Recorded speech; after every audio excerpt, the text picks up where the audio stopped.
All the cliche signs they hang up at the meetings, they're all true. And I found that out early on.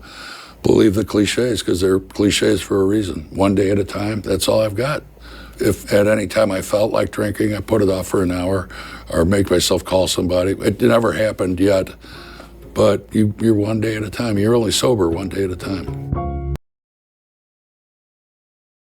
It wasn't until a year later that I realized that the drinking wasn't numbing my pain, it was actually causing more pain.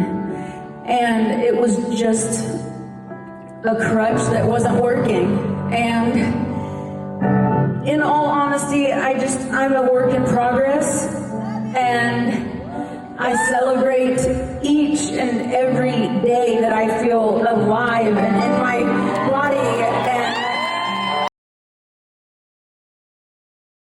I'm almost 27 years sober.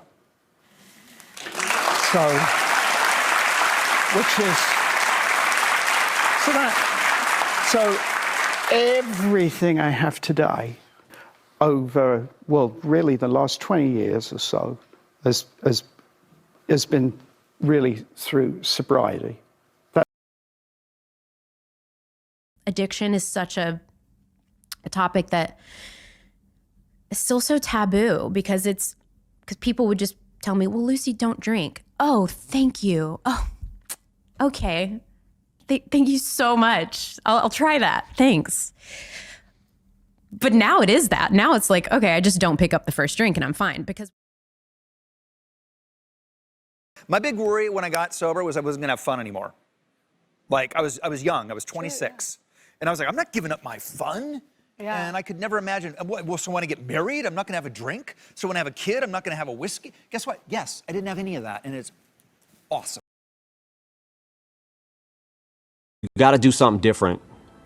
Why don't you try embracing sobriety? I realized, like, I'm not embarrassed anymore about it. And I started treating sobriety like a superpower, and I took pride in the fact that I was able to quit.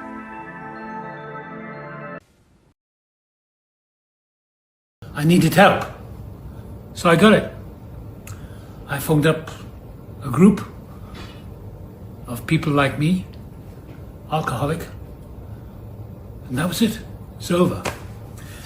Anyway, I've had more fun in these 49 years than ever. If you do have a problem, having fun is wonderful, having a drink is fine, but if you are having a problem with the booze, there is help.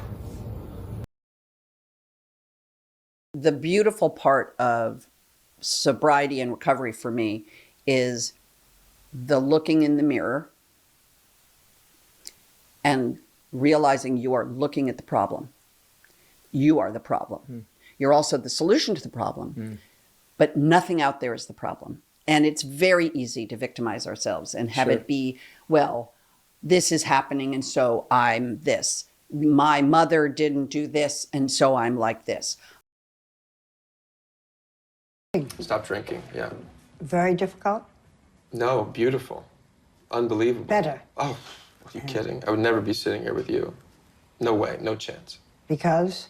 Because I wouldn't have been able to have access to myself or other people or even been able to take in other people if I hadn't changed my life. No way. And I never would have been able to have relationships that I do. I never would have been able to take care of my father the way I did when he was sick.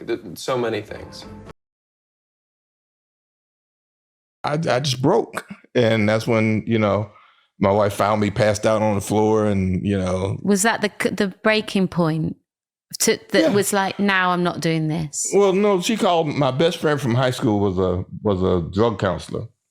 She called him to say, you know, I don't know what to do. He said, I found a room in a rehab place for him. So the next day I was in rehab the next day. Was that shit? Well, it was 28 days of hell. Yeah. You know, and then I got jungle fever. So when I was getting out, I knew I was going to work. You know, and they were like, well, you don't need to do that because you're going to have pipes in your hands, you're going to have lighters and all your triggers, and you're going to be right back in here. And I said, if for no other reason than I never want to see you ever again, I will not be back.